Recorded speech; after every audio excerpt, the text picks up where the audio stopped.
चलें भाई, आज की क्लास का फिर आगाज करते हैं।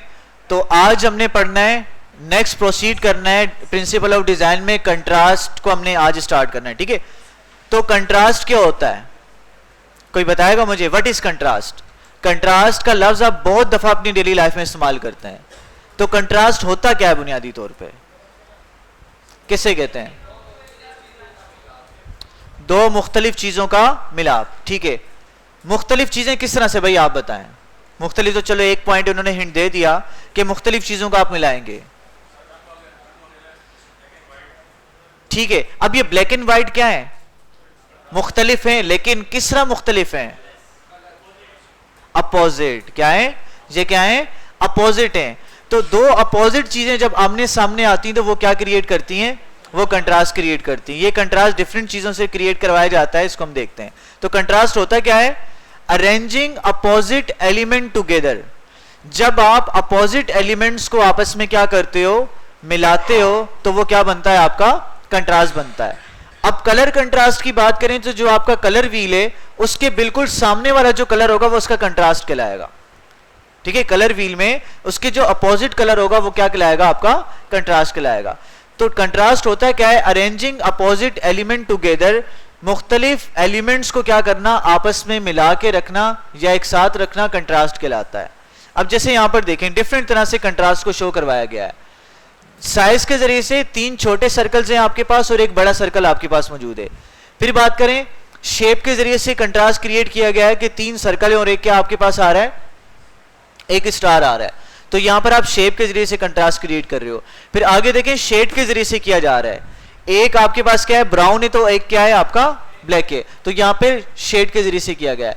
फिर आगे देखें तो कलर के जरिए से कंट्रास्ट क्रिएट किया गया है। एक क्या है? येलो है, तो दूसरा क्या है? आपका ब्लैक है। फिर लास्ट में देखें डायरेक्शन के जरिए से कंट्रास्ट क्रिएट किया गया है। एक अगर राइट डायरेक्शन में तो एक कहां पर है? आपका लेफ्ट डायरेक्शन में। तो ये मुख्तलिफ तरीकेकार हैं जिसके जरिए से आप क्या कर सकते हो? कंट्रास्ट को क्रिएट कर सकते हो। इसकी example light colour versus dark colour. Light colour को डार्क कलर के साथ आप रखते हो तो कंट्रास्ट क्रिएट होता है। लार्ज स्केल वाली चीजों को स्मॉल स्केल के साथ रखते हो तब भी कंट्रास्ट आपका क्रिएट होता है।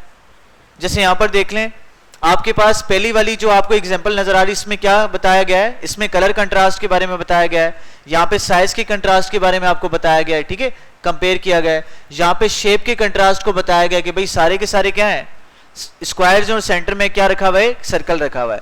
और यहाँ पे टेक्स्ट के जरिए भी आपने क्या किया? कंट्रास्ट क्रिएट किया है। एक क्या है? थोड़ा सा स्टाइलिश फॉन्ट है, एक क्या है? आपका सीरियस फॉन्ट यहाँ पे नीचे इस्तेमाल किया हुआ है, नॉर्मल फॉन्ट इस्तेमाल किया गया। ठीक है, rough texture versus smooth texture. एक साइड पे आपने रफ टेक्सचर रख दिया, एक साइड पर आपने क्या कर दिया? स्मूथ टेक्सचर रख दिया है। जैसे स्टेबल की बात करें तो ऊपर आपको रफ टेक्सचर नजर आएगा, नीचे वाली साइड देखें तो उसका स्मूथ टेक्सचर है। ठीक है, तो यहां पर भी क्या किया गया है? कंट्रास्ट क्रिएट किया गया है टेक्सचर के जरिए से। अच्छा, फिर बात करें contrast also create through opposite direction. Opposite direction के जरिए से भी क्या कर सकते हैं? कंट्रास्ट को क्रिएट करवाया जा सकता है, जिस तरह से आप यहां पर ये देख रहे हैं। ठीक है, फिर आगे चलते हैं। फंक्शन क्या होता है भाई कंट्रास्ट का हमारे डिजाइन में? तो फंक्शन की बात करें तो फंक्शन होता है contrast help to create interesting relationship between visual element. Contrast क्या करता है? एक इंटरेस्टिंग एलिमेंट का काम करता है आपके डिजाइन में। ठीक है, जैसे आपने देखा था कि वो जो सेब वाली मिसाल थी आपके पास, उसमें क्या था? कंट्रास्ट क्रिएट करवाया गया था ना। डायरेक्ट फोकस आपको रेड कलर के एप्पल पे जा रहा था जो लास्ट टाइम देखी थी हमने।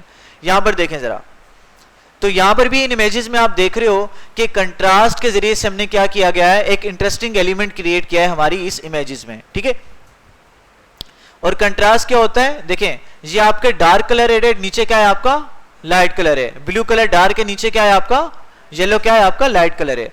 तो कंट्रास्ट कलर के जरिए से यहां पर हमने क्रिएट करवा के एक इंटरेस्टिंग एलिमेंट अपने विजुअल में क्रिएट किया है। आगे देखें यहां पर। ठीक है, तो ये सारी की सारी भी क्या है? आपकी कंट्रास्ट की एग्जांपल है। देखें, कंट्रास्ट करता क्या है? Contrast help human eye to differentiate among different elements. Contrast क्या करता है? इंसान की आंख को मुख्तलिफ एलिमेंट्स के दरमियान फर्क करने में मदद देता है। ठीक है, समझ आ रही है? अगर मिसाल के तौर पर अगर ये देखें, यहां पर ये एक आपके पास क्या मौजूद है? एक सर्कुलर स्टेयर्स मौजूद है ना। अगर ये ब्लैक कलर का यहां पे कंट्रास्ट ना होता तो आपको पता ही नहीं लगता कि स्टेयर्स हैं, क्या चीज है। ठीक है, तो कंट्रास्ट क्या करता है? डिफरेंट एलिमेंट को डिफरेंशिएट करवाता है। ठीक है, अच्छा जी, यहां पर देख लें, यहां पर अगर ये पियानो के जो बटन्स हैं ये भी व्हाइट कलर के होते तो इतना ज्यादा यहां पे आपको पता ना लगता कि भाई पियानो के बटन है और नीचे इसकी फ्लैट सरफेस है। ठीक है, तो कंट्रास्ट क्या करता है, डिफरेंट एलिमेंट को डिफरेंट तरह से आपको दिखा रहा होता है। समझ आ गई बात? तो ये कंट्रास्ट का काम होता है कि चीजों को डिफरेंट करके दिखाना। अच्छा, नेक्स्ट है एम्फेसिस। एम्फेसिस का मतलब क्या होता है? एम्फेसिस किसे कहते हैं? ये लफ्ज सुना है आप लोगों ने पहले कभी? अंग्रेजी का लफ्ज नहीं सुना। एम्फेसिस का मतलब होता है किसी चीज पर जोर देना। क्या देना? किसी चीज पर जोर देना, किसी इंपॉर्टेंट चीज को बताना। ठीक है, अच्छा चलें आगे चलते हैं। एम्फेसिस होता है क्या है? एरिया और object with in the design that draw attention and become a focal point. किसी भी डिजाइन में कोई भी एरिया या कोई भी आप कह लें रीजन जहां पर क्या हो, जो ऑडियंस की अटेंशन को ग्रैब करे और उसका क्या बन जाए, फोकल पॉइंट बन जाए। ठीक है, तो ये क्या कहलाता है? हमारा एम्फेसिस कहलाता है। वो पॉइंट जो कि फोकल पॉइंट बनता है वो एम्फेसिस होता है आपका। जैसे यहां पर देखें, इस एग्जांपल में देखें, आपको समझ में आएगा। तो यहां पर फोकल पॉइंट क्या बन रहा है? रेड कलर की अम्ब्रेला बन रही है ना। डायरेक्ट डिजाइन पे देख रहे हो तो डायरेक्ट आपकी नजर रेड अम्ब्रेला पर जा रही है। तो ये क्या बन रहा है? यहां पर हमने क्या किया? एम्फेसिस क्रिएट करवाया है सेंटर वाली रेड कलर की अम्ब्रेला पर। किसके थ्रू करवाया भाई? कलर कंट्रास्ट के थ्रू। किसकी तरह से? कलर कंट्रास्ट के थ्रू हमने एम्फेसिस क्रिएट करवाया है। अच्छा जी, आगे चलते हैं। It is where the primary concept, theme, story of the design is place. और याद रखें, आपका एम्फेसिस आप कहां पर करवाएंगे? जहां पर आपकी स्टोरी का प्राइमरी मैसेज होगा। बात समझ आ रही कि नहीं आ रही? मसलन क्या है कि यहां पर सबसे, जहां पर आप एम्फेसिस क्रिएट करवा रहे हैं वहां पर आपके डिजाइन का सबसे प्राइमरी मैसेज या अहम मकसद या थीम होना चाहिए। अगर आपने गलत जगह पे एम्फेसिस क्रिएट करवा दिया तो यूजर की आई कहां पर जाएगी? यूजर की आई डायरेक्ट उस पॉइंट पे जाएगी, लेकिन उस पॉइंट पे जाने का कोई मकसद नहीं होगा अगर वहां पे प्राइमरी कॉन्सेप्ट या आपकी डिजाइन का थीम लाए नहीं कर रहा होगा। ठीक है, तो ये बात ख्याल में रखनी है कि भाई जब भी आपने क्या करना है, किसी ऑब्जेक्ट को फोकल पॉइंट बनाना है, एम्फेसिस देना है, तो वहां पर आपका प्राइमरी कॉन्सेप्ट क्या होना चाहिए आपके डिजाइन का। जैसे मिसाल के तौर पर देखें, अगर आप क्या कर रहे हैं, आप अपनी सेलिंग के हवाले से क्या सोशल मीडिया की क्या कर रहे हैं, आप अपने स्टोर की कोई एक पोस्ट बना रहे हैं जिसमें आपने किसी प्रोडक्ट को सेल करना है और आपने सेल लगाई हुई है। तो यहाँ पे सेल लगाने का जो पोस्ट आपने बनाई है उसका प्राइमरी मकसद क्या है? कि लोगों को दिखाना कि भाई सेल लगी हुई, आप आए परचेजिंग करें। तो वहां पर क्या दिखाओगे? 50% ऑफ दिखाओगे। तो 50% ऑफ आपने यहाँ पे छोटा सा छुपा के रखा हुआ है और प्रोडक्ट की तस्वीर को आपने बड़ा वाजे करके दिखाया हुआ है। तो क्या होगा? आपका प्राइमरी मकसद तो फोत हो गया ना। प्राइमरी थीम आपने छुपा के रखा हुआ है, हाईलाइट किसी और को करवाया हुआ है। तो क्या करें? एम्फेसिस उस पॉइंट को करवाना है जहां पर आपका क्या होगा? प्राइमरी थीम होगा आपके डिजाइन का। ठीक है, मेन पॉइंट होगा आपकी उसका। अच्छा भाई आगे चलें। जैसे एक और मिसाल यहां पर नजर आ रही है आपको कि हमने यहां पे किसको हाईलाइट करवा रहे हैं? ये व्हाइट कलर के आप ऑब्जेक्ट को हम क्या करवा रहे हैं? हाईलाइट करवा रहे हैं। ठीक है, आगे चलते हैं भाई। फंक्शन इन डिजाइन, एम्फेसिस का क्या फंक्शन होता है हमारे डिजाइन में? देखें, with the help of emphasis we can travel the eye of viewer where we want in the design very easily. Emphasis के जरिए से हम क्या कर सकते हैं? जो देखने वाला होता है उसकी आंख को अपनी मर्जी से ट्रेवल करवा सकते हैं कि भाई अब यहां पर देखें, आपका डायरेक्ट फोकस कहां पे गया? सेंटर पे गया ना, इस व्हाइट वाले ऑब्जेक्ट पर गया। क्यों? क्योंकि डिजाइनर का मकसद ये था कि आपकी आई सबसे पहले क्या देखे? इस पॉइंट को देखे। क्योंकि आपने कलर के थ्रू उसने क्या किया? इसको फोकल पॉइंट बना दिया। ऊपर वाली इमेज में आपने क्या देखा? रेड कलर की अम्ब्रेला को देखा, क्योंकि उसका मकसद क्या था? पहले किस चीज को देखें आप? रेड अम्ब्रेला को। तो एम्फेसिस के थ्रू आप क्या कर सकते हैं? किसी भी डिजाइन में वीवर की आई को बड़ी आसानी से ट्रेवल करवा सकते हैं। हाँ, बैलेंस में भी कर रहे थे। देखें, बैलेंस में क्या है कि इक्वल डिस्ट्रीब्यूशन है आपके वेट की। बात समझ आ रही है? उसमें क्या है कि आपकी जब आप बैलेंस आपके डिजाइन में होगा ना, तो आपके डिजाइन में कंप्लीशन का एक एहसास होगा, सेटिस्फेक्शन का एक एहसास होगा। समझ आ रही कि नहीं आ रही? तो ये सारी चीजें। चलें भाई आगे, यहां तक बात समझ आ गई? अच्छा, रिमेंबर, अहम बात को याद रखें। क्या बात याद रखनी है? Not more than one focal point. कि कोशिश करें कि भाई आपके डिजाइन में एक से ज्यादा फोकल पॉइंट ना हो। अगर एक से ज्यादा फोकल पॉइंट होगा तो क्या होगा? अगर देखें इस डिजाइन में अगर यहां पे एक छोटी सी रेड कलर की अम्ब्रेला और होती, छोटी सी रेड कलर की अम्ब्रेला यहां पर होती, तो क्या होता? मुमकिन है कि यहां पर आपका ज्यादा ध्यान ना जाता सेंटर वाले पॉइंट पर, ठीक है। प्राइमरी थीम तो आपका ये है, लेकिन यहां वाली डिजाइन पर आपका कोई भी ध्यान ना जाता। तो कोशिश करनी है कि भाई एक से ज्यादा आपका फोकल पॉइंट आपका मौजूद ना हो। आगे चलें भाई, creation of emphasis in design. भाई एम्फेसिस को हम किस तरह से अपने डिजाइन में क्रिएट कर सकते हैं? एक तो मिसाल हमने देख ली कैसे करते हैं भाई, कैसे करते हैं, अभी 2 मिसालें देखी हैं आपने। वेरी गुड, कलर कंट्रास्ट के थ्रू। कैसे करते हैं? कलर कंट्रास्ट के थ्रू आप एम्फेसिस क्रिएट करवा सकते हैं। और कैसे करते हैं देखें, it create through contrast in design. इसको हम कंट्रास्ट के जरिए से भी कर सकते हैं। जैसे यहां पर आप देख रहे हैं कि एक आपके पास क्या है, खैर ये दूसरी इमेज आ गई आपकी। आगे चलें, इट क्रिएट थ्रू वैल्यू। आप इसको वैल्यू के थ्रू भी कर सकते हैं, लाइटनेस और डार्कनेस के थ्रू। अच्छा ये बताएं ये एम्फेसिस कैसे क्रिएट किया गया है? वेरी गुड, ये स्केल के थ्रू क्रिएट किया गया है, ठीक है। आगे हम इसकी वो देखते हैं, एग्जांपल देखेंगे पिक्चर के through. It create through by breaking the pattern in the design. इसको किसी भी डिजाइन के पैटर्न को ब्रेक करके भी आप क्या कर सकते हो, क्रिएट करवा सकते हो। जैसे यहां पर देखें, ये आपके पास स्केल के थ्रू भी है और ब्रेकिंग द पैटर्न के थ्रू भी है। यहां पे सारे छोटे छोटे स्क्वायर थे, लेकिन एक बड़ा स्क्वायर लगा के हमने क्या किया, पैटर्न को ब्रेक कर दिया। तो यहां पर आपकी अटेंशन इस बड़े वाले स्क्वायर की तरफ जा रही है, सही है। आगे चलें, it create through by scaling of object और एलिमेंट इन द डिजाइन। और इसको ऑब्जेक्ट को स्केल करके भी आप क्या करवा सकते हो, क्रिएट करवा सकते हो, ठीक है। अच्छा जी आगे चलें, it create through by placement of object और एलिमेंट इन डिजाइन। आप किसी भी डिजाइन में एलिमेंट की प्लेसमेंट के थ्रू भी आप इसको क्रिएट करवा सकते हो। जैसे यहां पर देखें, एक मिसाल अब देखते हैं। जैसे यहां पर देखें, यहां पर हमने प्लेसमेंट के थ्रू यहां पर क्या किया है, हमने एम्फेसिस क्रिएट करवाया। अब देखें इस पूरी डायग्राम में जहां पे सर्कल मिले हुए हैं, लेकिन एक सर्कल बाहर को जा रहा है, तो अटेंशन कहां जा रही है, इस बाहर जाने वाले सर्कल की तरफ जा रही है, ठीक है। तो ये हमने किस तरह से अचीव किया है, बाय प्लेसमेंट के थ्रू अचीव किया है। बाकी जो पॉइंट्स ऊपर देखें उनकी हम मिसालें अब देखते हैं।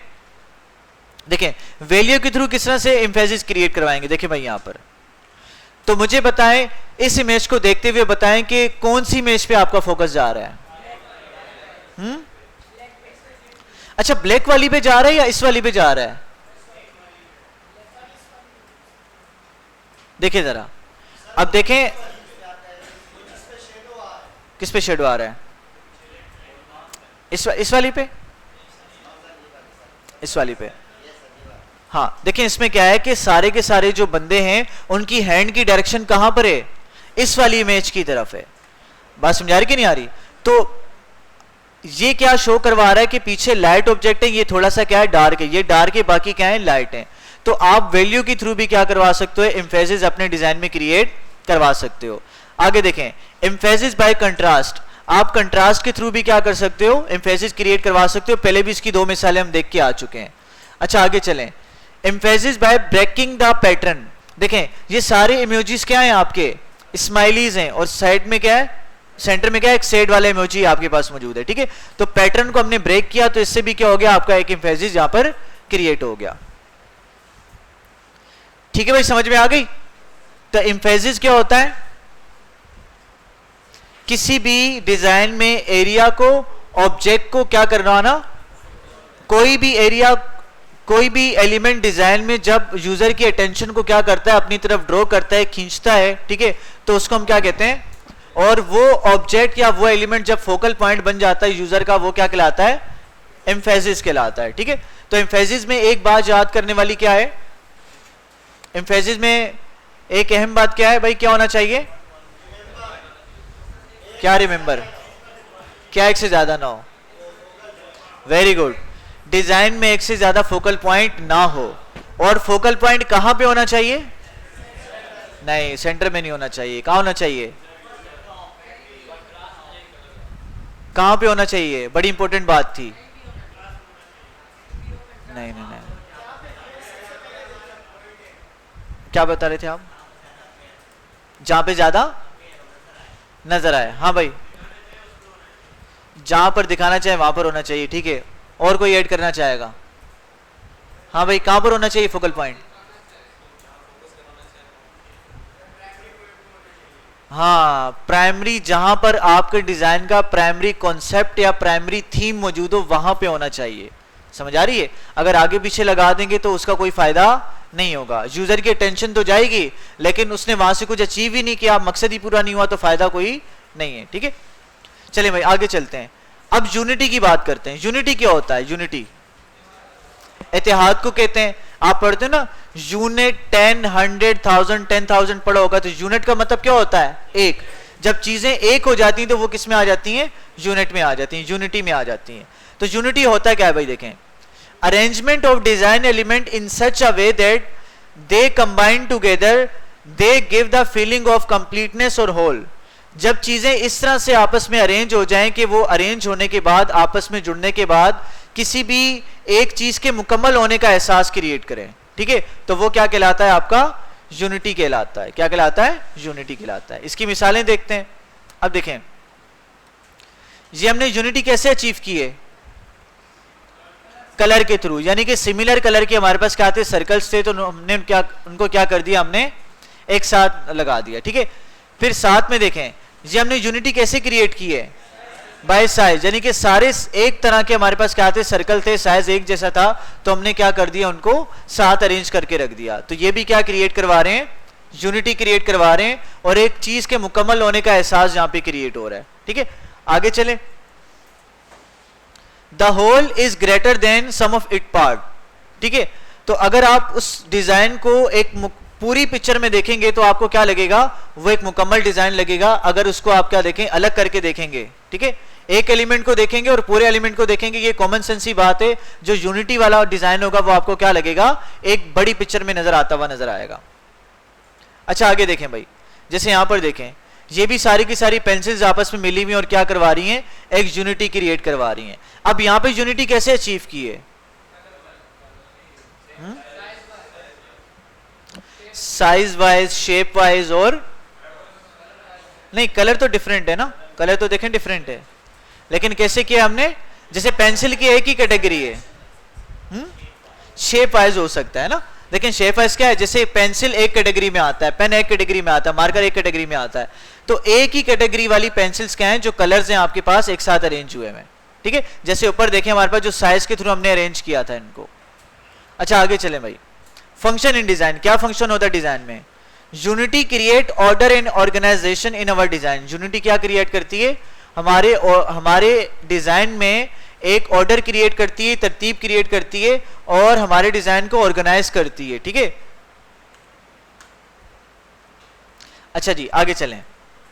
Unity reduces the clutter and mess in graphic design. Unity क्या करती है? हमारे डिजाइन में क्लटर को, यानी कि हमारे डिजाइन को बिखरने से बचाती है, और हमारे डिजाइन को मेस यानी कि गंदा होने से बचाती है। ठीक है, आगे चलें। और क्या फायदा भाई यूनिटी का? How we can create unity. हम किस तरह से यूनिटी को क्रिएट कर सकते हैं? कोई बताएगा भाई कैसे क्रिएट करेंगे यूनिटी को? दिमाग चलाएं, कैसे करेंगे बताओ शबान। हाँ, एक चीज को एक जैसी चीज को, वेरी गुड। एक जैसी चीजों को क्या करेंगे हम? अगर मिला देंगे, जैसे बहुत सारे स्क्वायर्स मौजूद हैं, साथ मिला देंगे तो क्या बन जाएगा? आपको यूनिटी क्रिएट हो जाएगा। इसी तरह से आपके पास सेम कलर की चीजें मौजूद हैं, उनको साथ मिला देंगे तो क्या बन जाएगा? आपका यूनिटी बन जाएगा। ठीक है, तो मुख्तलिफ ये चीजें जिसके जरिए से हम क्रिएट करवा सकते हैं। देखते हैं भाई, unity is usually created by repetition. Unity कैसे अचीव करते हैं?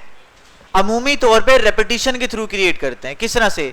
एक जैसी शेप से आपने साथ मिला दी तो क्या हो गई? रेपिटेशन क्रिएट हो गई ना। तो इस तरह से आप यूनिटी क्रिएट करते हैं। देखें यहां पर तो बहुत सारे हमने क्या किए हैं? हमने स्क्वायर को लिया हुआ है, साथ में मिला दिए, तो यहाँ पे यूनिटी की फीलिंग आ रही है। हमने छोटे सर्कल को आपस में मिला दिए तो क्या बन रहे हैं? एक यूनिटी क्रिएट कर रहे हैं। ठीक है, अच्छा जी आगे देखें।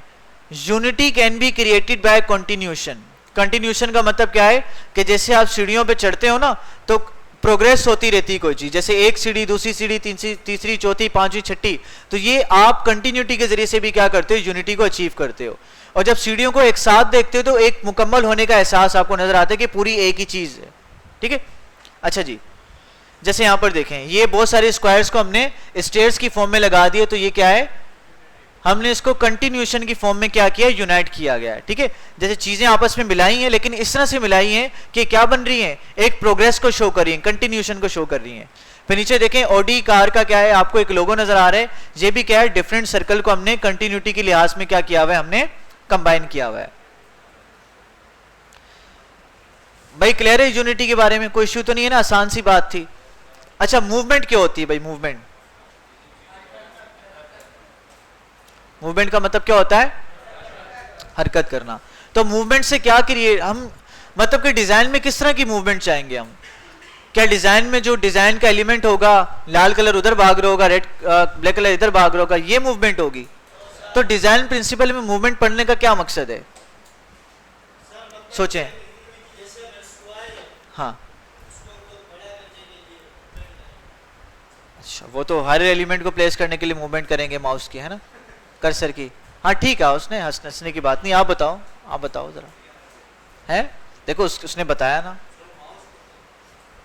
अच्छा अच्छा भैया आप बताएं, आप कुछ बताना चाह रहे थे ना?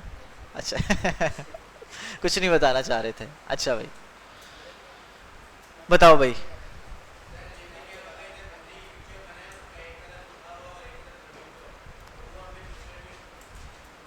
क्या हर डिजाइन में एक बंदे का पांव उठा हुआ होगा? वो गिर जाएगा फिर। अच्छा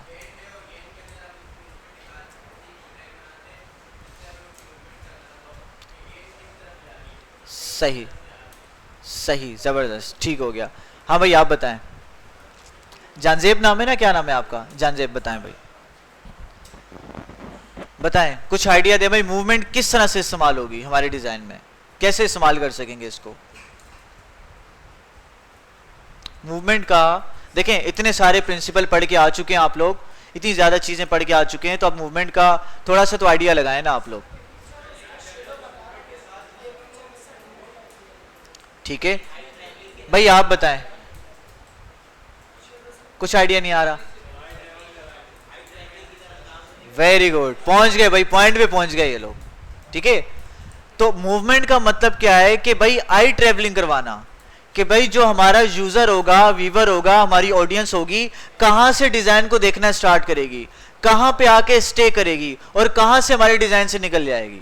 तो ये क्या कहलाएगा? हमारा मूवमेंट कहलाएगा। ठीक है, तो आई ट्रेवलिंग बुनियादी तौर पे अचीव करते हैं हम किसके जरिए से? मूवमेंट के जरिए से। ठीक है, समझ आ रही है? तो मेन बुनियादी मकसद इसका ये होता है। तो मूवमेंट होती क्या है देखें, when we place our design element और object in such a way that, जब हम अपने डिजाइन को क्या करते हैं या अपने ऑब्जेक्ट को इस तरह से क्या करते हैं, प्लेस करते हैं, रखते हैं हमारे डिजाइन में, that observer I inter from a specific location, के जो ऑब्जर्व करने वाला होता है हमारे डिजाइन को, वो क्या हो, उसकी आंख इस खास किस्म की लोकेशन से, रास्ते से क्या हो, इंटर हो हमारे डिजाइन में, move in a specific direction, और एक खास किस्म की सिम्प में क्या हो जाए, मूव कर जाए, and exit from specific location, और एक खास किस्म की डायरेक्शन से क्या हो जाए, हमारे डिजाइन से बाहर निकल जाए, then we use principle of movement. तो इस तरह करने से हम क्या इस्तेमाल करते हैं? प्रिंसिपल ऑफ मूवमेंट का वहां पे इस्तेमाल कर रहे होते हैं। ठीक है, आसान अल्फाज में क्या है कि आप अपनी मर्जी के मुताबिक क्या करते हो, यूजर की आई को ट्रेवल करवा रहे होते कि भाई यहां से ये इस चीज को देखेगी, फिर यहां पर आएगी, फिर यहां पर आएगी, फिर यहां पर आएगी। एक सबसे अच्छी मिसाल आपको कहां मिलती है डेली लाइफ में? कई दफा डिस्कस कर चुके हम लोग, न्यूज़पेपर, वेरी राइट। कहां पे मिलती है? न्यूज़पेपर। सबसे पहले क्या होता है, हेडलाइन को हम देखते हैं, फिर नीचे छोटी हेडिंग को पढ़ते हैं। ठीक है, हेडलाइन में ऐसी बात लिखी हुई होती है कि आप पढ़ते हो तो आपको मजा आ जाता है, यार बड़ी कमाल की बात लिखी हुई है ना, बड़ा जो है ना सेंसेशन क्रिएट होती है। फिर आप उस सेंसेशन के चलते नीचे सब हेडिंग को पढ़ते हो, वहां पे थोड़ी सी आपकी क्यूरियोसिटी सेटिस्फाई होती है। फिर आप मजीद जानने के लिए क्या करते हो, बॉडी टेक्स्ट को पढ़ते हो, फिर पेज को भी पलटते हो कि भाई बकाया इसका कहां पे लिखा हुआ है, आर्टिकल को मजीद पूरा पढ़ने के लिए आप आगे जाते हो।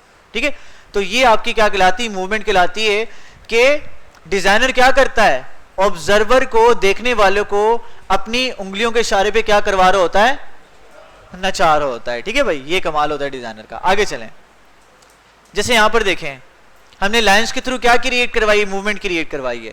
तो देखें क्या क्रिएट हो रही है, इस तरह से यूजर की आई इस तरह से जाएगी। ठीक है, इस तरह से गिरता हुआ इसको देखेगी, डोमिनोज को। अच्छा, फंक्शन क्या होता है डिजाइन में? Principal of movement make our design very interesting. ये जो प्रिंसिपल ऑफ मूवमेंट होता है क्या करता है, हमारे डिजाइन को बड़ा इंटरेस्टिंग बना देता है। ठीक है जी, it can give us control to direct और control how viewer see our design. ये हमें ये कंट्रोल देता है या हमें इजाजत देता है कि हम क्या करें, देखने वाले को कंट्रोल करें कि भाई वो हमारे डिजाइन को किस तरह से देखेगा, पहले किस चीज को देखेगा, बाद में किस चीज को देखेगा, ठीक है। यानी कि आप यूजर की आई मोशन को कंट्रोल करते हो इसके जरिए से, ठीक है भाई। इसमें भी देखें आप कुछ इस तरह से डिजाइन को क्या करेंगे, ऑब्जर्व करेंगे, ठीक है। यहां से चलता चलता वहां पे क्या हो जाएगा, खत्म हो जाएगा। अच्छा भाई आगे चलें, जैसे यहां पर देखें, अब ये प्यूमा भी क्या बता रहा है, यहां पर भी एक मूवमेंट का क्या आ रहा है आपके पास, एक फीलिंग आ रही है। ये आपका जो चीता है एक मूवमेंट की निशान है, रफ्तार की एक क्या है, सिंबल है, और फिर डायगोनली यहां पर मौजूद है। तो हमने पढ़ा था जो डायगोनल लाइन होती है क्या बताती है, मोशन या मूवमेंट को बताती है। और ये प्यूमा भी क्या है, आपके पास शूज का एक ब्रांड है, और ये क्या करता है, स्पोर्ट्स से रिलेटेड चीजें बनाता है आपकी, ठीक है। अच्छा भाई क्या कह रहे हैं, टू प्रोड्यूस मूवमेंट, अगर मूवमेंट आपने प्रोड्यूस करवानी है अपने डिजाइन में तो क्या करें भाई, we use our different design element like shapes, line, color, texture and place in such a way that movement is produced in our design। तो भाई प्रोड्यूस, मूवमेंट को प्रोड्यूस करवाने के लिए हम क्या करते हैं, अपने डिफरेंट डिजाइन एलिमेंट को इस तरह से इस्तेमाल करते हैं कि उसमें क्या हो जाए, मूवमेंट क्रिएट हो जाए। जैसे हमने कंट्रास्ट के थ्रू देखा था, ठीक है, कंट्रास्ट के थ्रू भी आप मूवमेंट क्रिएट करवाते हो कि भाई किस चीज को पहले देखना है।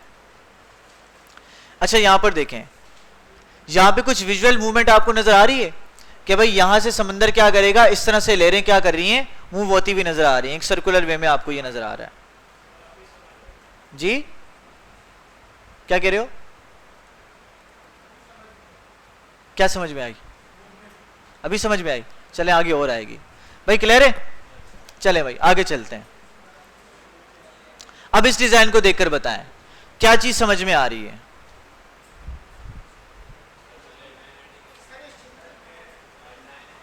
मूवमेंट किस तरह से क्रिएट की गई इस डिजाइन में, ये बताएं जरा।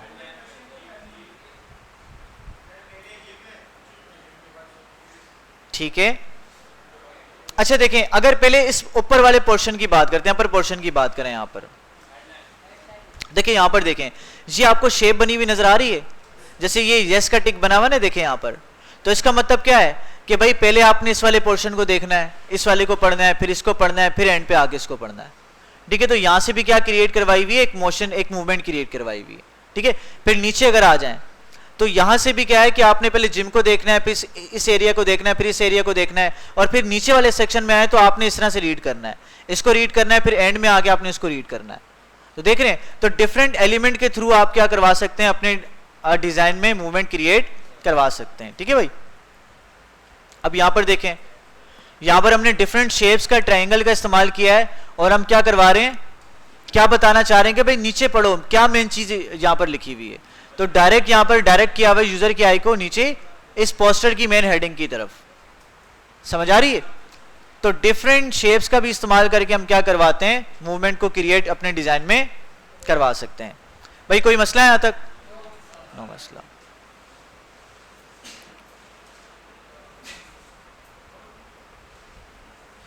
चलें भाई आगे।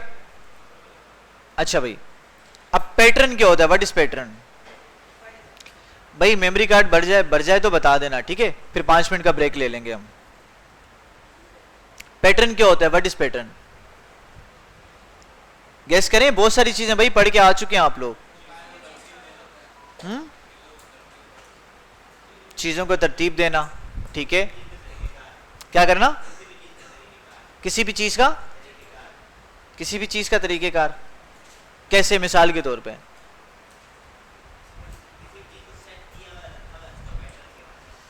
किसी चीज को सेट करके रखना पैटर्न कहलाता है। हाँ भाई तुम बताओ।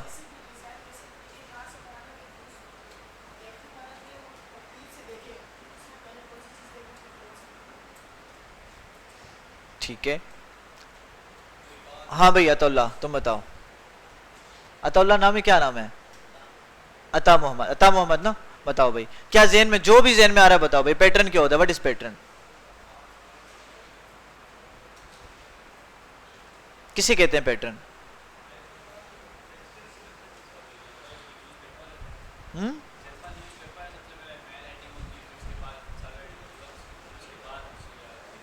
सही। अच्छा भाई, किसी, सही, आप बताओ भाई क्या होता है पैटर्न।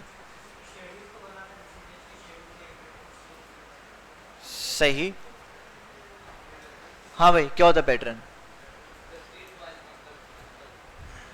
तरतीब वाइज, तरतीब वाइज, ठीक है।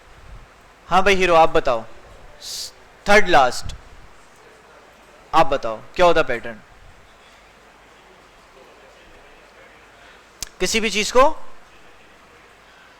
अच्छे से मैनेज करके दिखाना, ठीक हो गया। हाँ भाई लास्ट में मुदस्सिर से पीछे कौन बैठा हुआ है? हाँ भाई खड़े हो जाएं भाई, छुपके बैठे हुए नजर ही नहीं आ रहे यार, तुम आगे बैठा करो। क्या होता है पैटर्न? किसी भी चीज को तरतीब में रखना, ठीक है भाई। आप बताओ भाई क्या नाम है? उजैर नाम है ना? हाँ उमर, उमर बताओ भाई क्या होता है पैटर्न?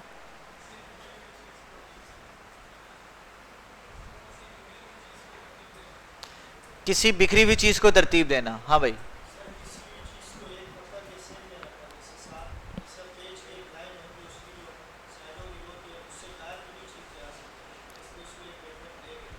सही है, जबरदस्त। हाँ भाई आप बताओ। किसी भी चीज को उसकी असली शेप में लाना पैटर्न कहलाता है, ठीक हो गया। अच्छा पैटर्न आप कहाँ कहाँ देखते हो? चलो ये बता दो, एक एक करके बताओ ना। हाँ भाई कहाँ देख? मोबाइल में पैटर्न देखते हो, ठीक हो गया। और कहाँ देखते हो?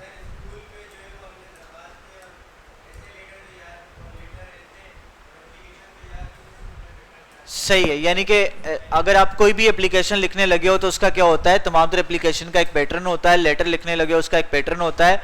हर चीज में आपको पैटर्न नजर आता है, ऐसे ही है। तो पैटर्न में एक चीज आपको नजर आ रही है, क्या चीज नजर आ रही है? एक सिमिलरिटी नजर आ रही है ना, एक जैसी चीज का होना आपको नजर आ रहा है, ठीक है। तो पैटर्न भी आपके पास क्या होता है? यही इसी चीज का नाम होता है। किस चीज का नाम होता है? कि जब चीजों को क्या किया जाता है? रिपीट किया जाता है। क्या किया जाता है? जब चीजों को इस तरह से रिपीट किया जाए कि आप आने वाली चीज के बारे में प्रिडिक्ट कर पाओ कि आगे कौन सा डिजाइन आएगा। समझा रही है? जैसे मैंने क्या किया हुआ है, यहां पे बहुत सारे डिजाइन लगाए, मैं बहुत सारे स्क्वायर को अरेंज करके एक पैटर्न मैंने बना दिया है, सही है। अब मुझे पता है कि अगला कौन सा आएगा डिजाइन, तो ये क्या कहलाएगा? मेरा पैटर्न कहलाएगा। इसकी डेफिनेशन देखते हैं, क्या डेफिनेशन होती है भाई। देखें देखें, when the repetition of design elements are very regular, जब हमारे पास जो डिजाइन के एलिमेंट्स होते हैं उनकी रेपिटेशन बहुत रेगुलर होती है। रेगुलर का मतलब क्या होता है? कि उनके दरमियान फर्क बहुत कम रह जाए। जैसे अगर आपने एक स्क्वायर लिया है तो आप स्क्वायर लेते चले जा रहे हैं। जैसे यहां पर देखें ना, इसके सिंबल में भी आपको नजर आ रहा है। जैसे ये देखें, ये आपका पैटर्न बना हुआ है। मोबाइल का भी जो पैटर्न होता है उसमें डॉट्स क्या होते हैं? एक जैसे होते हैं ना। ये तो नहीं होता है कि स्क्वायर है, एक ट्राइंगल है, एक डॉट है, सारे डॉट लगे हुए होते हैं। अब उस पर आप कोई पैटर्न बना रहे होते हैं, सही है। इसी तरह से देखें क्या लिखा हुआ है, when the repetition of design element are very regular, जब डिजाइन एलिमेंट को आप इस तरह से रिपीट करें कि वो क्या हो जाए? बहुत रेगुलर हो। एंड प्रिडिक्टेबल, और वो क्या हो? प्रिडिक्टेबल हो, पेशगोई करने के काबिल हो। This type of repetition is called pattern. इस तरह की जो रेपिटेशन होती है वो क्या कहलाती है? पैटर्न कहलाती है, ठीक है। जैसे यहां पर देखें, ये आपके बेड कवर पे एक आपका पैटर्न बना हुआ है कि देखें, ये आपका एक डिजाइन बना हुआ है, एक फूल बना हुआ है। आपको पता है अगला भी क्या होगा? फूल ही होगा। अगला भी क्या बनेगा? फूल ही बनेगा। जैसे ये एक डिजाइन बना हुआ है, इसके यहां पर देखें, ये भी यही वाला डिजाइन है, इधर भी यही वाला डिजाइन है, इधर भी यही वाला डिजाइन है। तो जब आपके पास रिपीट होने वाले एलिमेंट के दरमियान क्या हो जाए? जो फासला होगा वो क्या हो जाए? रेगुलर हो जाए, तो वो क्या कहलाता है? आपका पैटर्न कहलाता है। और इस पैटर्न की खास बात क्या होती है कि आने वाले आप एलिमेंट को क्या कर सकते हो? डिजाइन को प्रेडिक्ट कर सकते हो, उसके बारे में पैशन कोई कर सकते हो, आने वाला डिजाइन ये होगा। तो ये क्या कहलाता है? पैटर्न कहलाता है आपका, ठीक है। इसका फंक्शन क्या होगा भाई पैटर्न का? पैटर्न क्या क्रिएट करता है आपके डिजाइन में? आप इमेजिन करें, ये बेडशीट आपकी जो मौजूद है, एक बिल्कुल व्हाइट हो और एक इस तरह से डिजाइन वाली हो, पैटर्न वाली हो। क्या होता है भाई? क्या क्रिएट हो रही है? खूबसूरती क्रिएट हो रही है, वेरी राइट। तो क्या कह रहे हैं? Pattern in our design are use for decoration. इसको हम इस्तेमाल करते हैं अपने डिजाइन में डेकोरेशन के लिए, जैसे यहां पर आपको नजर आ रहा है, ठीक है। तो ये कौन सा पैटर्न है आप बताएं? अच्छा ये कौन सा पैटर्न है? हाँ कलर तो है, कलर की रेपिटेशन से हमने क्या किया है? पैटर्न बनाया। जैसे आपको नजर आ रहा है, देखें ये ऑरेंज है, उसके बाद क्या येलो है, यानी कि एक छोड़ के एक के बाद क्या आ रहा है? ऑरेंज आ रहा है। एक को छोड़ के एक के बाद क्या आ रहा है? ऑरेंज आ रहा है। एक को छोड़ के एक के बाद क्या आ रहा है? ऑरेंज आ रहा है। बात समझा रही है? मतलब कि इसको हम प्रिडिक्शन कर पा रहे हैं कि भाई अगर यहां पर एक के बाद ऑरेंज आया तो एक के बाद दोबारा ऑरेंज आएगा, यहाँ पे एक के बाद ग्रीन आ रहा है तो फिर एक के बाद क्या आएगा, अगेन ग्रीन आएगा। तो देखें ये पैटर्न क्या है आपका, ये रिपीटिशन प्रिडिक्टेबल है। तो इसको इस्तेमाल करते हैं हम किसमें, डेकोरेशन के लिए। और ये पैटर्न है कौन सा, अगर इसको देखें ऑर्गेनिक है इनऑर्गेनिक है, ऑर्गेनिक है, वेरी राइट, ठीक है। हाउ वी क्रिएट पैटर्न, हम किस तरह से क्रिएट कर सकते हैं पैटर्न को। देखें भाई, pattern can be created by the regular repetition, ये हमने बात देख ली। कभी पैटर्न की डेफिनेशन में लिखी हुई है कि जब रेगुलर रेपिटेशन होती है, यानी कि रिपीट होने वाले ऑब्जेक्ट के दरमियान जो फर्क होता है बहुत कम हो जाता है, ठीक है, सेम होता है तकरीबन, तब क्या होता है, आपकी पैटर्न क्रिएट होता है। फिर कैसे क्रिएट करते हैं, ऑर्गेनिक एंड इनऑर्गेनिक शेप को मिला के क्या कर सकते हैं, पैटर्न बना सकते हैं। और ऑर्गेनिक शेप से भी बना सकते हैं, इनऑर्गेनिक से भी आप बना सकते हैं। देखें ये आपका भी ऑर्गेनिक है, ये भी क्या है आपका ऑर्गेनिक है, ये फ्लावर बना हुआ है। लेकिन यहां पर ये क्या है, ये इनऑर्गेनिक है, क्या बना हुआ है आपका, ये एक आपका आपके लिए रेक्टेंगल बना हुआ है, ठीक है। आगे चलें, कलर के थ्रू आप पैटर्न क्रिएट कर सकते हैं। जैसे कलर के थ्रू भी आपको नजर आ रहा है, ये ग्रीन है, फिर अगेन ग्रीन है, फिर अगेन ग्रीन है, फिर अगेन ग्रीन है, ठीक है। तो कलर के थ्रू भी आप क्रिएट कर सकते हैं pattern. Lines and different shape, line और डिफरेंट शेप के जरिए से भी आप क्रिएट कर सकते हैं पैटर्न को, ठीक है। कुछ मिसालें देख लेते हैं। ये किसके थ्रू क्रिएट किया है हमने, कलर और शेप के थ्रू हमने क्रिएट किया है। अच्छा ये किसके थ्रू क्रिएट किया है, कलर और शेप के थ्रू। ये है कौन सा, ऑर्गेनिक है इनऑर्गेनिक है, वेरी गुड, इनऑर्गेनिक है। फिर आगे चलें, ये किसके थ्रू क्रिएट किया है, ये ऑर्गेनिक शेप्स के थ्रू क्रिएट किया है और कलर के थ्रू क्रिएट किया है हमने, ठीक है। देखें कलर भी आपको सिमिलर नजर आ रहा है। अच्छा आगे चलें, ये क्या है हमारा, ये भी ऑर्गेनिक है, लेकिन इसमें किस तरह से हमने क्रिएट किया है, कलर और शेप के थ्रू, ठीक है। बादल की आपको शेप नजर आ रही है, रेनबो की आपको शेप नजर आ रही है, ठीक है। समझ आ गई भाई, भाई पैटर्न क्लियर हो गया आप लोगों को, ठीक है। आप बताओ भाई क्या होता है पैटर्न, हाँ बताओ। Very good, regular repetition of any element of design क्या कहलाता है, आपका पैटर्न कहलाता है। भाई आपका दोस्त नहीं आ रहा, हाँ कहां गया आपका दोस्त, यार उसको बुलाओ यार, क्यों नहीं आ रहा वो, किसका दोस्त है, हाँ क्या कह रहे हो बोलो। हाँ बादल ऑर्गेनिक है ना, अल्लाह ताला ने क्रिएट किए, नेचुरली तौर पे क्रिएट किए, क्रिएट हुए हैं, ठीक है। डिफरेंट गैसेस का मिलाप होता है तब जाके बादल क्रिएट होते हैं। और गैसेस को कौन बना रहे हैं एटमॉस्फेयर में, हम तो नहीं बना रहे ना, नेचुरली तौर पे पाई जा रही हैं। चलें भाई आगे, पैटर्न क्लियर हो गया, ठीक है।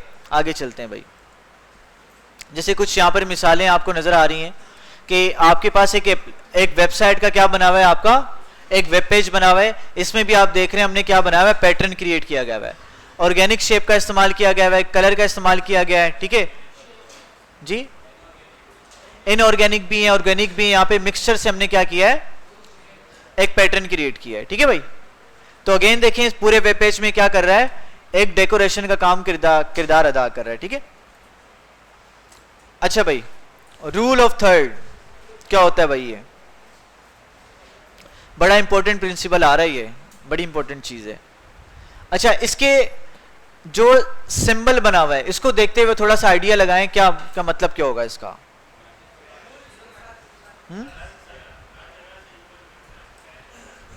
ठीक है, और गेस करें जरा, कॉलम एंड रोज की शक्ल में, वेरी गुड, हो गया, जबरदस्त, करीब करीब पहुंच गए।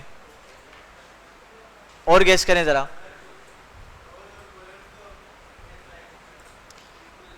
ठीक है, इक्वली डिस्ट्रीब्यूट हो गया। अच्छा देखें भाई, बड़ा इंपॉर्टेंट एलिमेंट है आपके पास ये रूल ऑफ थर्ड, क्या कहलाता है, देखें, व्हेन वी डिवाइड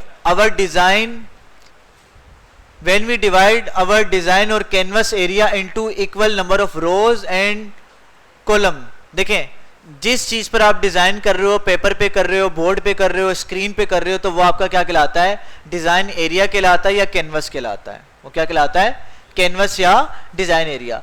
जब भी हम क्या करते हैं, हमारे डिजाइन को, हमारे कैनवस को इक्वल नंबर ऑफ रोज और कॉलम में क्या करते हैं, डिवाइड कर देते हैं थ्रू इमेजिनरी लाइन।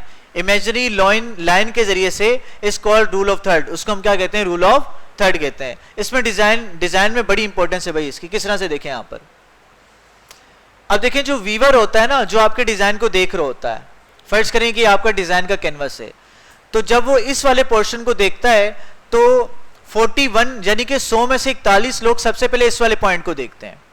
देखिए क्या लिखा हुआ है, 41% of the viewers will look here first. जो 41% देखने वाले होते हैं यानी कि 100 में से 41 लोग होते हैं, सबसे पहले उनकी नजर कहां पे जाती है, इस वाले हिस्से पे जाती है। फिर बात करें 20% लोगों की, यानी कि 100 में से 20 लोगों की नजर कहां पे जाती है, इस वाले एरिया पे जाती है। फिर 25% की बात करें तो इस वाले एरिया पे जाती है।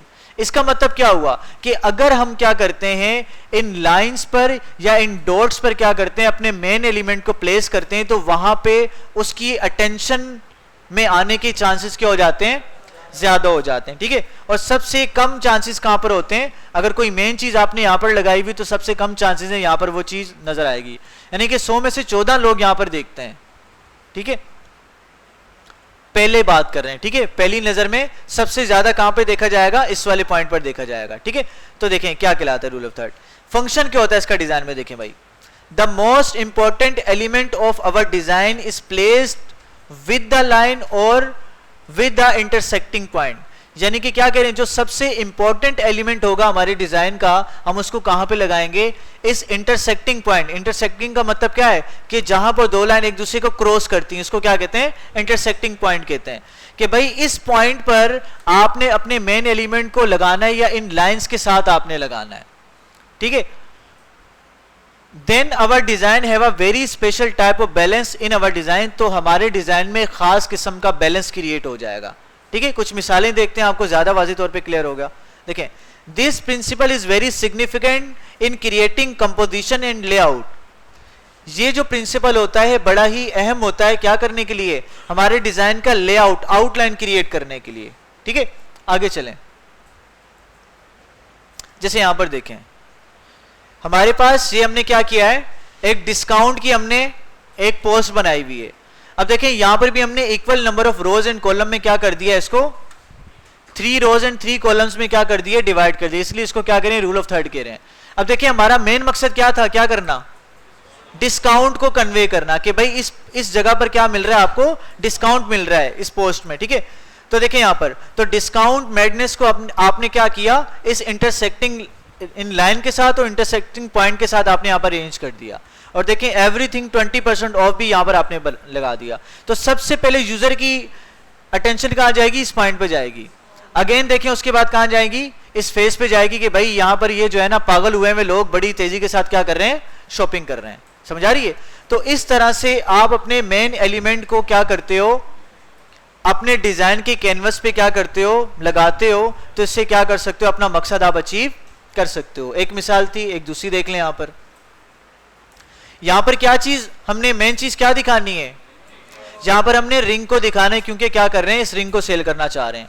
तो इस मेन एलिमेंट को हमने कहां पर लगाया है, इस इंटरसेक्टिंग पॉइंट पर लगाया है। तो देखें जब भी यूजर देखेगा इस पोस्ट को, तो सबसे पहले नजर कहां जाएगी, इस रिंग पे जाएगी। बाद में मुमकिन है कि रिंग उन सेल पर जाए, फिर यहां पर जाए। वो फिर यूजर ने जिस तरह से इसको गाइड किया होगा कि भाई ट्रेवलिंग यहां पर करे, तो उस तरह से नजर क्या होगी, व्यूअर की ट्रेवल करेगी। समझ आ रही है। तो इन इंटरसेक्टिंग पॉइंट्स पर या इन लाइंस पर आपने क्या करना है, अपने मेन पॉइंट को, मेन थीम को आपने लगाना है। और मिसाल देखें यहां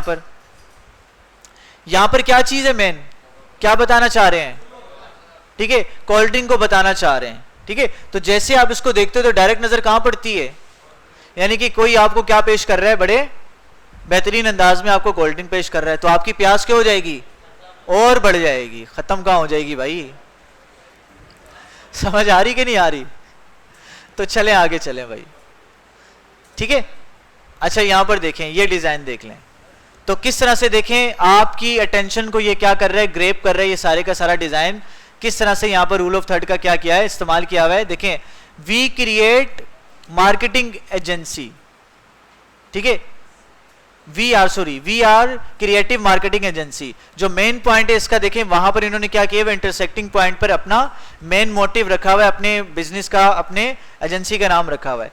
फिर देखें मार्केटिंग ट्रेनर का जो नाम है, लोगो है, सिग्नेचर है, वहां पर भी इंटरसेक्टिंग पॉइंट पर आ रहा है। फिर बंदा भी देखें इंटरसेक्टिंग पॉइंट्स पर आ रहा है। ठीक है, तो ये क्या कहलाता है, आपका रूल ऑफ थर्ड कहलाता है, जिसके जरिए से आप अपने डिजाइन को क्या करवा सकते हो, एक स्पेशल टाइप का बैलेंस क्रिएट करवा सकते हो। भाई समझ में आ रही है ना? बाउंसर तो नहीं जा रहे? गुड हो गया, चलें भाई आगे। इसमें देखें अगेन, यहां पर मेन चीज क्या है, क्या दिखाना चाह रहे हैं? ये अब डिस्काउंट वाली पोस्ट नहीं है, ठीक है। तो इसमें हम क्या दिखाना चाह रहे हैं? अपने प्रोडक्ट को दिखाना चाह रहे हैं वाज़े तौर पे कि भाई देखें हमारा प्रोडक्ट ये है, और यहां पर हमने क्या दिखा दिया है, वाओ जबरदस्त, बहुत अच्छी चीज है, ठीक है। तो आगे चलें भाई। अब देखें फोटोग्राफी में भी बड़े इसका काम होता है। किस तरह से देखें, अगर आप देखें अपना कैमरा आप ऑन करते हैं तो उसमें भी ग्रिड समटाइम ऑन हो जाती हैं, कैमरे में भी ये फंक्शन होता है। तो अगर आप क्या करते हैं, क्लिक इस तरह से लेते हैं, तस्वीर अपनी इस तरह से खींचते हैं कि वो जो बंदा होता है, मेन ऑब्जेक्ट होता है, इन इंटरसेक्टिंग पॉइंट्स में अगर वो आए आपकी इमेज के, तो क्या होगा, वो तस्वीर देखने में अच्छी लगेगी। आपका वो जो तस्वीर होगी, इमेज होगी, उसमें एक खास किस्म का बैलेंस आएगा जो कि एक अट्रैक्शन क्रिएट करेगा आपकी इमेज में, ठीक है। आपकी जो वीडियो वगैरह शूट कर रहे होंगे आप लोग, ये बात समझ में आ गई? अच्छा जी, आगे चलते हैं फिर। अब सेकंड लास्ट हमारा एलिमेंट है टाइपोग्राफी। क्या है भाई? टाइपोग्राफी। इसको स्टार्ट करते हैं भाई, 5 मिनट का ब्रेक है, आप लोग पानी वानी पी लें अगर थक गए हैं तो।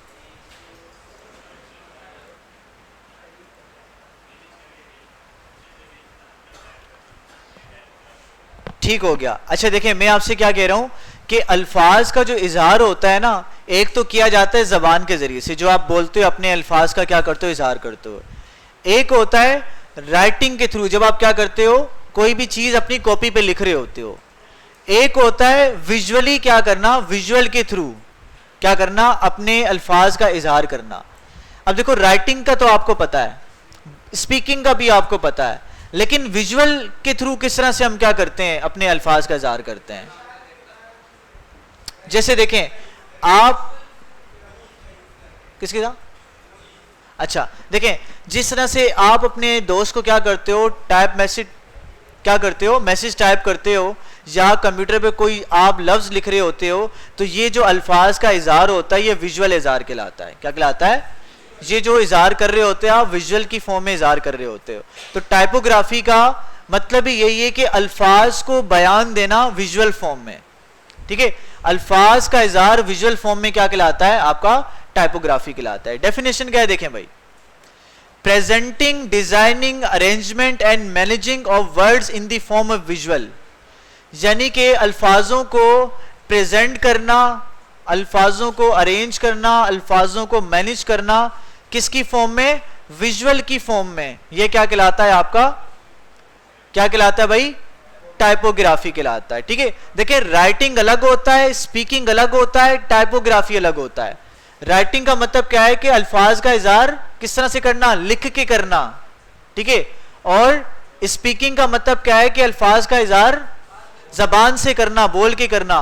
और जब आप क्या कर रहे हो, अपने दोस्त को मैसेज कर रहे हो, या आप क्या कर रहे हो, कंप्यूटर पे कोई टेक्स्ट लिख रहे हो, तो ये क्या कहलाता है आपके पास, अल्फाज का इजहार विजुअल फॉर्म में कहलाता है, ठीक है।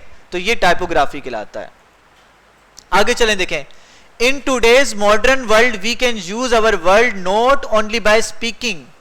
आज के इस मॉडर्न दौर में हम अपने अल्फाज को सिर्फ बोलकर ही इस्तेमाल नहीं करते, but with the writing and in the form of visual. हम क्या करते हैं, राइटिंग की फॉर्म में और विजुअल की फॉर्म में क्या करते हैं, अपने अल्फाज का इजहार करते हैं। ये जो विजुअल की फॉर्म में अपने अल्फाज का इजहार करना होता है, ये क्या कहलाता है आपका, टाइपोग्राफी कहलाता है। ठीक हो गया भाई। मिसाल के तौर पर देखें भाई, मिसाल भी दी हुई है, व्हेन वी राइट, जब हम लिखते हैं, type message to our friend, जब अपने दोस्त को क्या करते हैं, मोबाइल पर मैसेज कर रहे होते हैं, और टाइप टेक्स्ट इन कंप्यूटर, और कंप्यूटर में कोई भी टेक्स्ट लिखते हैं, this type word expression is called word visual form. इस तरह की जो अल्फाज का इजहार होता है, क्या कहलाता है, अल्फाज की विजुअल फॉर्म कहलाता है, ठीक है भाई। और इसी को हम टाइपोग्राफी कहते हैं। कुछ इंपॉर्टेंट पॉइंट्स है भाई टाइपोग्राफी से रिलेटेड, देखें भाई, it is very important for a designer, ये बहुत अहम है किसी भी डिजाइनर के लिए, to handle text in a proper manner, कि वो टेक्स्ट को क्या करे, बड़े ही ऐसा अंदाज में, बड़े ही प्रॉपर, बड़े सलीके से क्या करे, अपने टेक्स्ट को मैनेज करे, ठीक है भाई। देखें एग्जाम्पल, मिसाल के तौर पर, you must be careful of readability of the text, means text should be easily readable, ठीक है। आपको क्या करना चाहिए, आपको टेक्स्ट की रीडेबिलिटी का ख्याल रखना चाहिए। रीडेबिलिटी का मतलब क्या है कि ऐसा ना हो कि आपने इस तरह का टेक्स्ट लिख दिया है कि पढ़ने वाले को समझ ही नहीं आ रहा। जब पढ़ने वाले को समझ ही नहीं आएगा तो बताएं वो क्या करेगा, वो मकसद पूरा होगा आपका? आपका मकसद पूरा नहीं होगा। तो हमें क्या करना चाहिए, वो टेक्स्ट का इंतखाब करना चाहिए जो कि पढ़ने में क्या हो, आसान हो। Use relevant font related to topic. आपने इस बात का भी ख्याल रखना है कि आप क्या करें, आपका जो टॉपिक है उससे रेलेवेंट फॉन्ट का इस्तेमाल करें। ठीक है, अगर आप क्या कर रहे हैं, मिसाल के तौर पे एक कंस्ट्रक्शन कंपनी के बारे में पोस्ट बना रहे हैं, तो वहां पर आपने क्या दिखाना है, वहां पे आपने पावर को दिखाना है, वहां पे आपने मजबूती को दिखाना है। तो वहां पर आप क्या करेंगे, बोल्ड फॉन्ट का इस्तेमाल करेंगे। आप एक सैलून का डिजाइन बना रहे हो तो क्या करोगे, वहां पे बोल्ड, वहां पे पावर को बताओगे, वहां पे मजबूती की स्ट्रेंथ को बताओगे? नहीं ना, वहां पे किसको बताना है, स्टाइल को। समझ आ रही? वहां पर क्या होगा, वहां पे स्टाइलिश फॉन्ट का इस्तेमाल किया जाएगा। समझ आ रही कि नहीं आ रही? थोड़े से लेविश फॉन्ट का इस्तेमाल किया जाएगा। तो ये बातें आपने ज़हन में रखनी है, यानी कि टॉपिक से रिलेटेड आपने फॉन्ट का इस्तेमाल करना है। आगे चलें भाई। Use correct size of the font according to condition. आपने कंडीशन के मुताबिक क्या करना है, करेक्ट साइज को क्या करना है, आपने टेक्स्ट के इस्तेमाल करना है। अगर हेडिंग में क्या कर रहे हैं, हेडिंग किसी चीज की बना रहे हैं तो क्या करेंगे, ऑब्वियस सी बात है कि बड़ा फॉन्ट लेंगे। सही है, अगर बॉडी टेक्स्ट लिख रहे हैं तो जाहिर सी बात है हेडिंग वाला तो साइज आप नहीं लेंगे ना, छोटा साइज लेंगे उसका आप। तो ये बात भी आपने ज़हन में रखनी है कि भाई करेक्ट साइज का आपने क्या करना है, इस्तेमाल करना है। अच्छा भाई, अब बात करते हैं मजीद डिटेल पे, इसकी बात करते हैं। ये बात समझ में आ गई ना जो बातें अभी डिस्कस की हैं? अच्छा भाई आगे चलें। अब भाई टाइप फेस क्या होता है और फॉन्ट क्या होता है, इसको भाई समझते हैं। देखें इसको एक मिसाल के जरिए से समझते हैं। जैसे मुझे बताएं कि एक खानदान बड़ा होता है या खानदान का मेंबर बड़ा होता है, या एक फैमिली बड़ी होती है या एक मेंबर बड़ा होता है। फैमिली बड़ी होती है ना, और खानदान का जो मेंबर होता है क्या होता है, वो इसका छोटा सा एक यूनिट होता है, एक छोटा सा एक पार्ट होता है। इसी तरह से आप ये बात सुनेंगे, फॉन्ट हर जगह इस्तेमाल करेंगे, ये वाला फॉन्ट लगा दो, वो फॉन्ट लगा दो, वो फॉन्ट लगा दो, वो फॉन्ट लगा दो। तो फॉन्ट बुनियादी तौर पे क्या होता है, फैमिली का एक मेंबर होता है, और फैमिली क्या कहलाती है आपकी, टाइप फेस कहलाती है। तो टाइप फेस मेन कैटेगरी होती है, उस कैटेगरी के अंदर different version of the font होते हैं। ठीक है, यानी कि उसके फैमिली मेंबर्स होते हैं।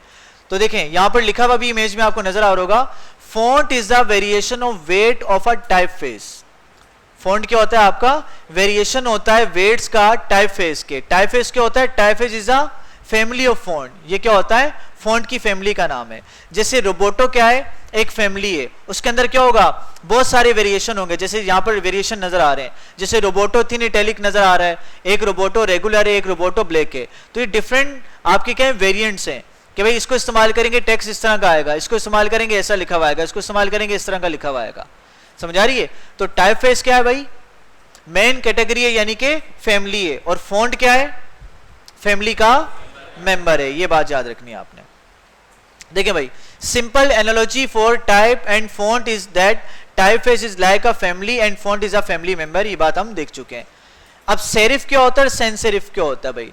भाई देखिए, दो तरह के फॉन्ट आपके क्या होते हैं, एग्जिस्ट करते हैं मार्केट में। दो मेन आपके मेजर आपके फॉन्ट होते हैं, एक होता है आपका सेरिफ और एक होता है आपका सैंस सेरिफ। अब सेरिफ क्या होता है, सैंस सेरिफ क्या होता है, इसको देखते हैं भाई। देखें सेरिफ फॉन्ट्स क्या होते हैं, serif is a Dutch language word. Serif क्या है भाई, एक डच लैंग्वेज वर्ड है। ठीक है, डच को आई थिंक लातीनी जबान कहते हैं। ठीक है, मीन्स लाइन, इसका मतलब क्या होता है, इसका मतलब होता है लाइन।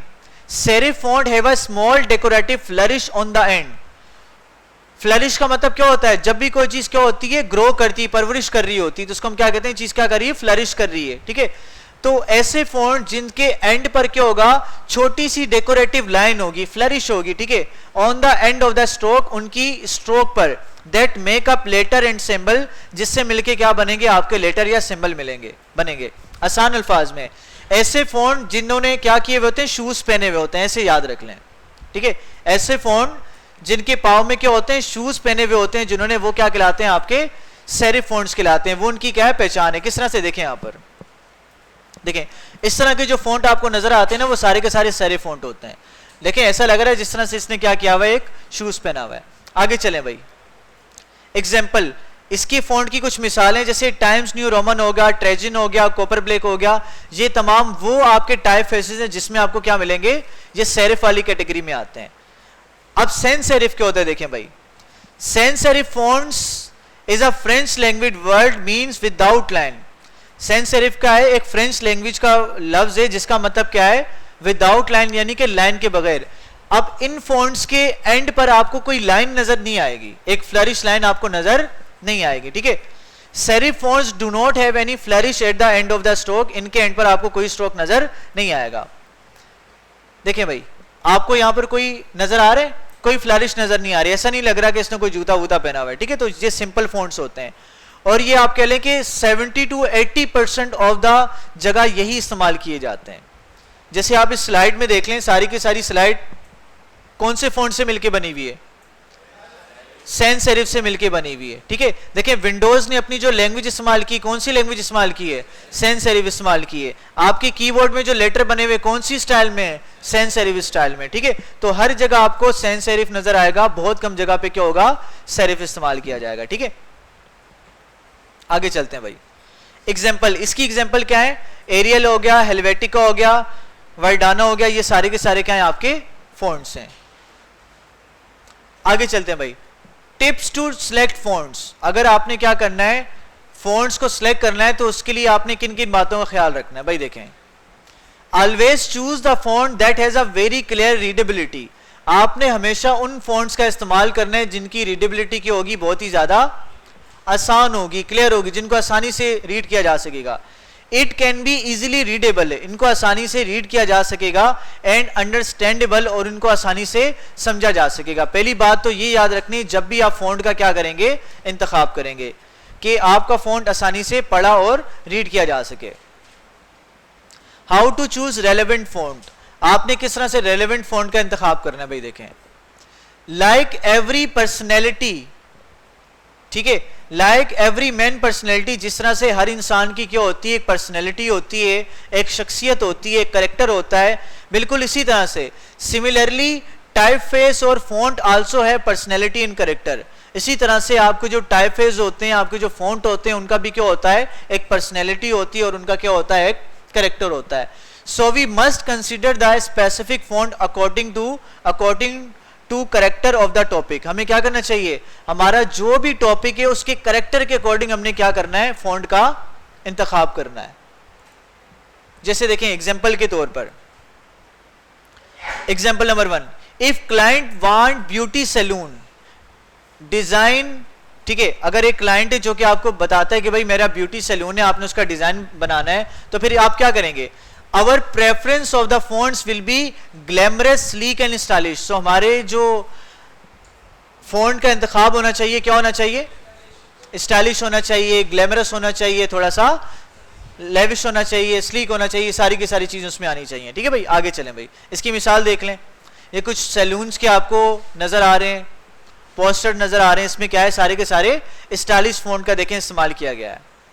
आगे चलते हैं भाई, number 2, if client want construction company design, so here our preference will be, हमारी प्रेफरेंस क्यों नहीं चाहिए, हमारी चॉइस क्यों नहीं चाहिए कि हमारा फॉन्ट क्या हो, हेवी हो, थिक हो, बोल्ड हो, because these font can express construction company in a very well manner visually. जो कि ये वाली जो फॉन्ट्स होंगे क्या करेंगे, कंस्ट्रक्शन कंपनी को बड़े ही अच्छे अंदाज में क्या करेंगे, रिप्रेजेंट करेंगे, सही है।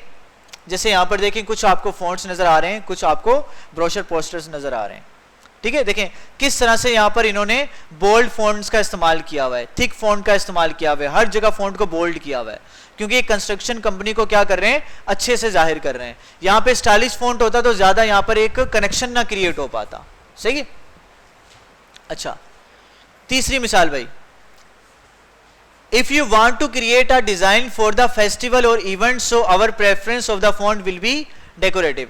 अगर आप क्या करना चाह रहे हैं, अगर आप किसी फेस्टिवल के लिए कोई डिजाइन बनाना चाह रहे हैं, किसी इवेंट के लिए डिजाइन बनाना चाह रहे हैं, तो आपकी प्रेफरेंस क्या होगी, आपका डिजाइन कैसा होना चाहिए, थोड़ा सा डेकोरेटिव होना चाहिए, थोड़ा सा स्टाइलिश होना चाहिए। किस तरह से देखें, जैसे कुछ फेस्टिवल्स के आपको ब्रोशर नजर आ रहे हैं, ठीक है, कुछ इवेंट्स के ब्रोशर नजर आ रहे हैं, इसमें थोड़ा सा क्या है, डेकोरेटिव फॉन्ट का इस्तेमाल किया गया है, ठीक है।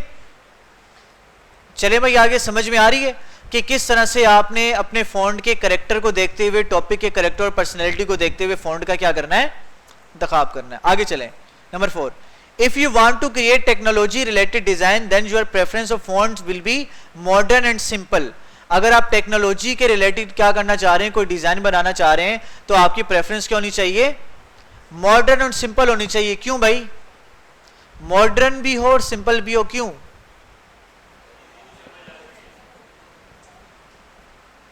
मॉडर्न और सिंपल क्यों?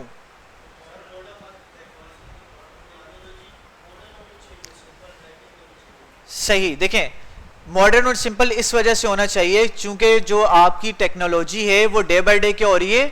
मॉडर्न हो रही है. उसमें क्या आ रही है? जिद्दत आ रही है. बात समझ आ रही है? और सिंपल होने का मतलब ये है कि भाई जितना ज्यादा आप चीजों को मॉडर्न करते जाएंगे वो उतनी ज्यादा सिंपल होती चली जाएंगी. तो ये थोड़ा सा फील देना चाहिए आपके डिजाइन में इस चीज का. ठीक है, तो देखें यहाँ पर हमने मॉडर्न फ़ॉन्ट का भी इस्तेमाल किया है और सिंपल फ़ॉन्ट का भी इस्तेमाल करके हमने टेक्नोलॉजी से रिलेटेड बुक का एक कवर फोटो हमने बनाया हुआ है, एक हमने टाइटल आपके लिए बनाया हुआ है. ठीक है, तो आगे चलते हैं भाई. बहुत है आज के लिए, बाकी कल कर लें अगली क्लास में. अच्छा भाई चलें, बस ये आखिरी रह गया. चलें भाई, तो आज की क्लास में हमने क्या किया? काफी सारे प्रिंसिपल्स ऑफ डिजाइन को क्या किया? हमने कवर किया. बाकी इंशाल्लाह हमारा जो है last element principle of design रह जाएगा हायरार्की. उसको हम क्या करेंगे? हमारी नेक्स्ट क्लास में इसको हम देखेंगे. और बाकी इंशाल्लाह नेक्स्ट क्लास से हमने क्या करना है? कैनवा को इंट्रोड्यूस भी करना है. कैनवा को हमने इस कैनवा पर काम भी हमने करना है. ठीक है जी.